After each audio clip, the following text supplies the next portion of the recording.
ife ọbụla anyị meli today anyị aya atọ n'ọgụ ebe ijel akpọ gị na fon asị gị ịkpọ kemgbe ndị bụ unu ya akwụsị ọgụ ọ na ife lada emezi anyị a na na-ekwu okwu ya na ego na ga-eleta ya o nwere ego na-ebu ya bụ ana bikos na nsogbu dị na be anyị anaghị agalakwuru ọnụ maka na ọ nwere ya bụ ebe a na-anụ ọgụ were ego eti ebe a bụ ọ dị pọsịbụl o nwere ana ife anyị ga-emegide na ife a na-eme na ọbụna na-aka gị isi mmadụ ụfọdụ emebi ụlọba okwunu mana onye anwụ ike ma ya lụnwụzi n'ụlọ a ma chukwu ekwena onye nwụrụ anwụ ya pụta ọzọ ka ife mee na anyị ama nkwe ka e nwee peace. Nke a bụgolu nke ugboro ịtọ m na-abịa ebe a as chairman of the local government na-ayọ unu peace ka m na-ayọ unu ka m na-ayọ ndị Mgboko and ebe niile m na-aga bụ peace. Now ebe ọ bụ na-ese to go committee on July ka ife mee na ama nkwe ka committee ahụ lụọ ọlụva Igwe Umuoba bụ the chairman, PG of all PGs bụ the secretary. Ka akpa udo ọ bụgoli na eke anị n'ebe na-enwe nsogbu ọ bụ na a na-anụrọli ọgụ nke gị wee inwelu nke gị onye anwelu nke ya mmepe bataba nke abụ obele abụ iketa eti ego karịa abụ nke nnukwu mana ebe a na-anụ ọgụ ihe elenwuru ya ọ ya wọkụrọ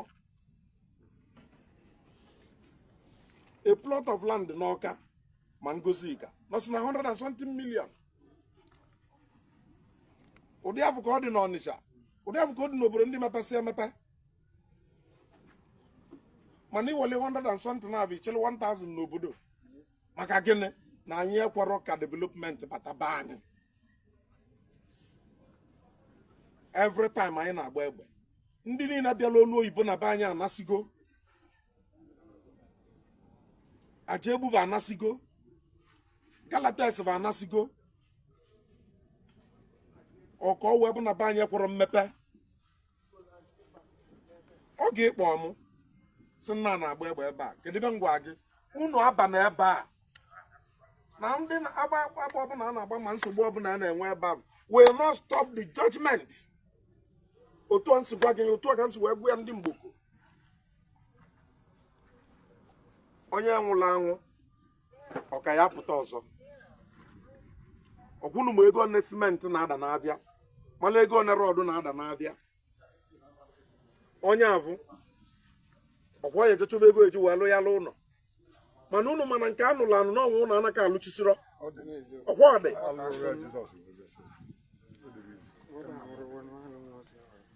o nwere obodo na-akọ ụdị akụkọ ọnwa anyị na-akọ na be anyị. O nwerozi obodo ka na-akọ ụdị akụkọ a.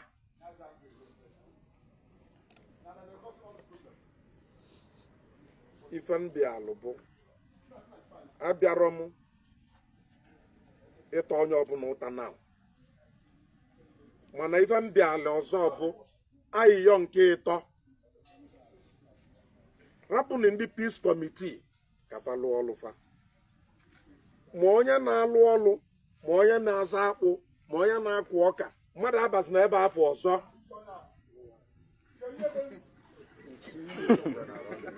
unu ọ na-anụ ife na-ekwu mmadụ aka abazi n'ebe afọ ka enwe oke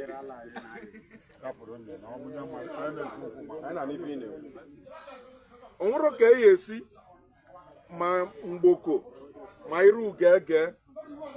ya esi si m na ba amara ibe na-eme ebe a onye ọbụla ma ibe na-eme ebe a bikos nọ ndị na-achị na-eme ya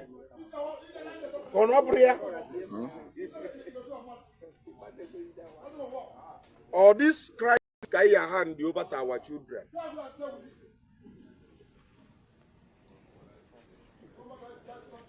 Or this crisis. So even now you in the youth,